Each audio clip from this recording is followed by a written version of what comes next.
All right, so here's Charlie Kirk addressing depressed women and why children are the solution. Having children is more important than having a good career. I have 2 kids. I also have an amazingly blessed career. Our podcast is doing great, but my kids matter way more than how many social media followers that I have. And I would also tell young ladies, you can always go back to your career later, that there is a window where you primarily should pursue marriage and having children, and that is a beautiful thing. This is not about shaming. It's not about ridiculing. It's not about moralizing. It's about lifting up what is beautiful. One thing that I want to call out here that I think is interesting and that a lot of people do not think about is the fact that right out of high school, you don't have to go to college, especially if you don't even know what you want to study. And I think that for so many young kids, is pushed on them that the next thing that you need to do without even thinking about it is going to college. And I think it's valid for young women to think through that and the fact that you don't have to start your career right away.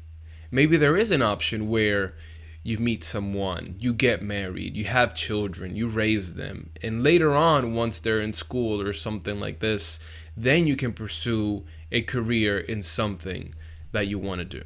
And by the way, when we look at the mental health data, young women are not okay. Half, that is right, half of liberal white women say that they have some form of mental health issue that has been diagnosed by a doctor. Okay, so the reason why he is calling out liberal young women is because this is the subset of women that are really against having children or against having children early. These are the women that want to go to college, get a master's, maybe even get a doctorate, go into the workforce, work for, 4 to 8 years, establish yourself, and then consider having children.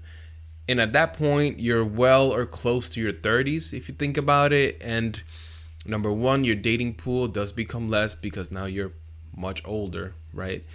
And secondly, childbearing also becomes more dangerous. So I think it's a good call out that he's making here and something for all women to think through.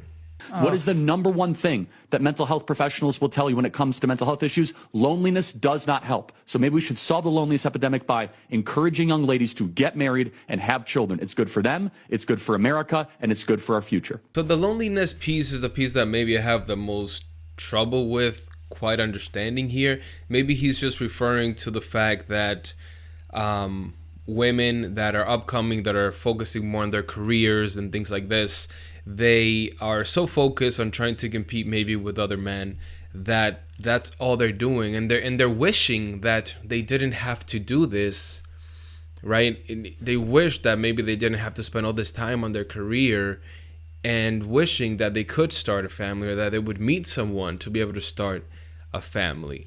I don't quite think that the reason for you to have children would just be because you're lonely, but there is something to be said about being, in your 20s and having a family versus, getting to your 20s, your late 20s, your 30s. And I think that is really the time where you start contemplating your mortality, like where is it that you're really going? And if you don't have anyone, especially for a woman during that time, like a boyfriend or a husband, things do start to get a little worrisome, especially for what we talked about before, the childbearing age, and things do become more dangerous, and childbirth does become less likely as you continue to age. So this could be what he's referring to here. I do want to shift gears and share this one video that I found with you guys on the explanation that this woman gives when it comes to why she doesn't want to have children. I finally realized why I didn't have a desire for kids. I just want you guys to think about that for a second. It sounds like this is something that she's been thinking about for a while and wondering, like, why is it that I don't have a desire to have children? And it looks like she's been wrestling with that because she says for a long time she's been thinking about this. And then she finally had a realization about it. Because I always pictured myself being a mom. I talked to Tony Robbins, and it was in this private little event that he had, and he brought up women that don't want to have kids. And he's like, the reason a lot of women have kids is there's a lack of something. There's something that I don't quite understand here, right? She says that I envisioned myself always being a mom, but yet I don't want to have children, or I wrestled with the fact that I didn't want to have children. So something is not quite making sense here. And there's two options, right? Either she felt like she needed to be a mom, so she was dreaming about that in some sense, but yet she preferred having her career, or is the other way around. She wanted to establish her career and she couldn't figure out how she could do that while having children. They're at a certain age, they don't have a purpose. They haven't figured out something that's fulfilling them. And so they have this lack that they want to fill. And so a lot of women fill it with kids. And that's another piece that I don't quite understand, and the point that Tony Robbins was making here. It doesn't make sense. So you have focused in your career, and yet you feel like you're lacking something. Maybe that lacking is children. But then you're saying that they fill this lack of something by having children. So I'm not quite sure what they're getting at here. And if you look at the comments, by the way, a lot of women are not agreeing with him on this. Like, you don't have children because you're in lack of something. And one comment actually says that you have children from a place of abundance, of wanting to share what you have. A lot of women now have filled that lack with a purpose, with a career, with a mission they're on. So those women don't really want to have kids. I just remember the moment we said it, I was like, that's exactly it. I have people that I mentor. I have people I develop. I have people I feel like I take care of and I think about in my free time. I have a sense of community, or you could say family, within the workplace. And so it feels like in many ways I have created a lot of things that I've wanted, that you would get a lot of those benefits from having children, but I get them from other places. Yeah, I'm not quite sure. Like, your relationships at work, your relationships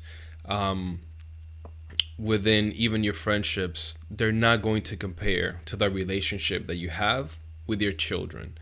And this is where she is showing a little bit of her ignorance, right? She's never been a mom. She doesn't understand. I have 3 children myself, and I will tell you that my wife would never compare the relationship that she has with her children with anything else, because it doesn't compare. It doesn't compare at all. Like, the unique relationship that you have with your children is so tough to describe to someone that does not have them. The only way for you to truly understand what that looks like is if you have children yourself. Now, before we end here, I just want to share with you a couple of the reasons that the Bible tells us why we should be wanting to have children. Number one, we were created for it. That's what God created us for. He says, be fruitful and multiply. So part of the reason why men and women were created were to subdue the earth. And part of that is through multiplication. That's having lots and lots of children. Another thing that the Bible tells us here is that children are truly a blessing, right? They are a gift from God. And Psalms compares children to being like arrows in the hand of a warrior, where you are taking what you've learned, what God has taught you, and now you're filling your children with all of this great wisdom and understanding, specifically in the Christian context of God, and now you're sending them out into the world to continue this mission that you have. And if we all think about it, those of us that have children, you understand that that is part of the legacy, right? That is the thing that you're leaving behind when you're gone. Children that you've poured into, that you've sacrificed for, that you've taught. And now you're sending them when you're gone, and even before then, into the world to fulfill that mission.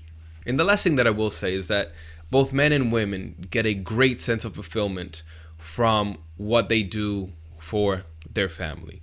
Now, with men, as the Bible tells us, we are primarily responsible for providing, going out there and getting the things that our family needs in order to survive and to thrive. And from a woman is to care for that family and the upbringing of the children. This is not to say that a man cannot help in the upbringing of children. In fact, we do. And that does not mean that women should not or cannot work in the society that we live today. Unfortunately, women do have to go out in the workplace because it's very tough to survive on just one income. However, I will tell you, at least from my personal experience, is that my wife gets a lot more fulfillment from what she does with our children at home and how she takes care of them that she would ever do from work. All right, guys. Well, I hope you enjoyed this. Let me know what you think in the comments below.